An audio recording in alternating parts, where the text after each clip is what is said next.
જો આજે ટ્યુશનના શોર્ટ બ્રેકમાં છે કેરી, લંચમાં છે રાજમા ચાવલ. ચેતનને પણ રાજમા ચાવલ આપ્યા છે ને આપ્યું છે સલાડ.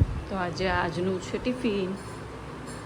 સો હે ગાઈઝ, હર હર મહાદેવ, જય Parshuram. Welcome back to my vlog channel Shweta Raval vlog. તો જો ટ્યુશનનો આવવાનો ટાઈમ થઈ ગયો છે સ્કૂલેથી, તો એના માટે હું ક્વિક સ્નેક બનાવી દઉં રોજ, કારણ કે 3-3:30 વાગે તો એ આવે છે તો પાછી ભૂખી થઈ જાય છે. તો ચલો, તો એના માટે બનાવી દઈએ કંઈક ક્વિક સ્નેક. રોજનો સેમ પ્રોબ્લેમ હોય કે ભાઈ શું બનાવીએ, આપણે શું બનાવીએ. તો આજે તો મેં ટ્વિશાને લંચમાં આપ્યું હતું રાજમા ચાવલ. તો મેં વિચાર્યું કે ચલો બનાવી દઈએ ટ્વિશા માટે ચટપટા મમરા, તો એને બહુ ભાવે છે. તો ચલો હું પ્રિપેર કરું ત્યાં સુધીમાં તો એ આવી જશે. તો પ્લાન મેં થોડો ચેન્જ કર્યો છે. મને મન થયું હતું સેન્ડવિચ ખાવાનું, તો મેં ઝેપ્ટોમાંથી બધું ઓર્ડર કરી દીધું છે સેન્ડવિચ બનાવવા માટેનું બધું મટીરિયલ. તો મેં કીધું ચલો તો એની પ્રિપરેશન એ કરી દઈશ જોડે જોડે, ને ટ્યુશાને એ પણ સ્નેક્સમાં આપી દઈશ, અને રાતના આપણે ડિનરમાં પણ સેન્ડવિચ જ બની જશે. તો ચલો હવે એની હું પ્રિપરેશન કરી લઉં છું.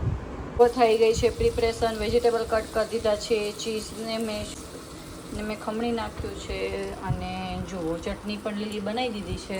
અને આ બાજુ દૂધ મંગાવ્યું હતું તો એને પણ ઉકળવા મૂકી દીધું છે.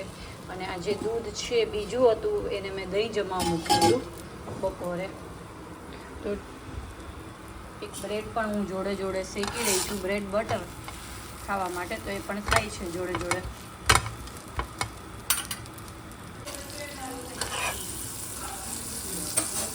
તો બનાવી દઈએ ટ્વિશાની સેન્ડવિચ.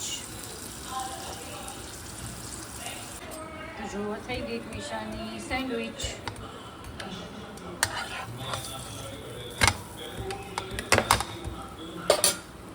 જો અહીંયા દૂધ પણ અહીંયા ગરમ થઈ ગયું છે મસ્ત.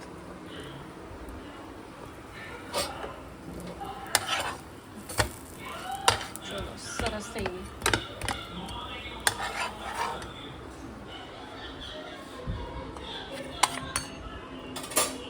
ટ્વિશા ખાય છે સેન્ડવિચ અને જોડે જોડે જીરા સોડા પીવે છે, સોરી લીંબુ સોડા છે. નહીં કેવી લાગી સેન્ડવિચ કે? જોડે જોડે હજી તો બ્રેડ બટર ખાય છે. મને કે પહેલાં એક બ્રેડ બટર બનાવી દે, તો એક બ્રેડ બટર બનાવી દીધું છે અને હવે સેન્ડવિચ ખાય છે. અને how was your day to day? Nice. તો જુઓ, ચેતનને આલુ મટન સેન્ડવિચ ખાવી હતી. તો જો મેં આ વેજીટેબલ્સ છે, ઓનિયન અને ચીલી છે કટ કરી દીધા છે, બટેકા બાફી નાખ્યા છે, અને આ બાજુ મટર પણ બફાઈ છે. અને જો આ તેલ ચડાવવા મૂકી દીધું છે. જ્યાં સુધી મારી આ બધી પ્રિપરેશન થઈ જશે ત્યાં સુધી, તો આ વટાણા પણ મારા ત્યાં સુધી બફાઈ જવાના છે.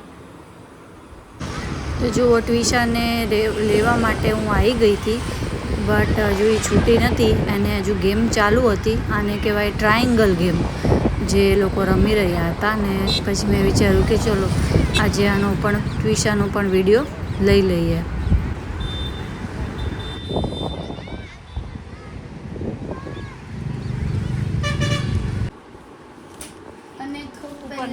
હોમવર્ક પણ રહી ગયું હતું તો એ પણ કરવાનું છે. કયું હોમવર્ક રહી ગયું હતું?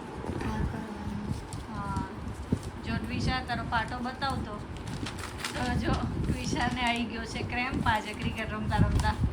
તો મને નસ ખેંચાઈ ગઈ છે. હા, ક્રેમ્પ બોલે. નસ ખેંચાઈ ગઈ છે. ક્રેમ્પ બોલે. ક્રેમ્પ નહીં બોલાય, ક્રેમ્પે બોલાય, નસ ખેંચાઈ ગઈ એમ બોલાય, બંને બોલાય. તો જો મને કે તું મને પાટો બાંધ દે, તો મેં પાટો બાંધી દીધો છે. અને જે હાથથી લખે છે એ જ હાથમાં પાછો ક્રેમ્પ આવી ગયો છે. મું તો લગાડી દીધું છે. સારું નહીં લાગતું બેટા મું લગ્યા પછી?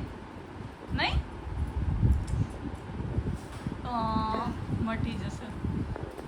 સારું યાદ કરો, પોસ્ટર કલર મંગાવી દે. પોસ્ટર કલર કે પેસ્ટલ કલર? ખબર નહીં, હવે જોઈ લો. તું મને બપોર પેસ્ટલ કલર કહેતી હતી, એટલે કે આ ક્રેયોન જેવા આવે એ શેડિંગ માટે એવું બધું જોઈ લઈશ. સારું, તું કર લે, પછી આપણે મંગાવી દઈએ. કાલે છે આર્ટ એન્ડ ક્રાફ્ટ છે 2 પીરિયડ. ઓ, ટ્વિશાના મગાવી દીધા છે ઓઇલ પેસ્ટલ. બરોબર હતા ને? મગાયા હતા ટ્વિશાઈ. મારી જે પેન હતી ને એ મેં રાખી હતી ટ્વિશા. કેમ? કારણ કે તાર પાસે કેટલી બધી પેન થઈ ગઈ હતી. તો આ કેમ રાખી? હે? તો એટલે એ એકચ્યુઅલી એમાં મારે અત્યારે લખવું હતું ને થોડુંક, એટલે મેં કાઢી હતી બહાર. એટલે તને એમ લાગ્યું કે એ તારી છે, પણ એ પછી તારે એ જૂની છે, તારી 5th સ્ટાન્ડર્ડની. તને ખબર તે શું કર્યું તું? યાદ છે? 5th સ્ટાન્ડર્ડની અધૂરી પેન તે મને નાખી દીધી હતી, એટલે તું વાપરજે. નવા વર્ષમાં તો હું નવી પેન વાપરીશ. એટલે પછી જૂની મેં રાખી લીધી. થઈ લખાઈ ગયું એક હોમવર્ક, બીજું બાકી છે. આ જૂનું હોમવર્ક થયું, હવે નવું હોમવર્ક. એવું જૂનું હોમવર્ક? અરે કાલનું હોમવર્ક હતું ઈ? કાલનું બાપરે. ભૂલી ગઈ કરવાનું. કંઈ વાંધો નહીં. ચલ તો હવે આજનું હોમવર્ક કરીશ ને? સી માં શું કરવાનું છે? ઓડ નંબર લખવાના હતા. 1 કીધું તું ને મેં 1 3 7 exercise C singular and plural વાળું. હા બસ એમાં એ રહ્યું. ના આ સિંગ્યુલર અને પ્યુરલ નથી.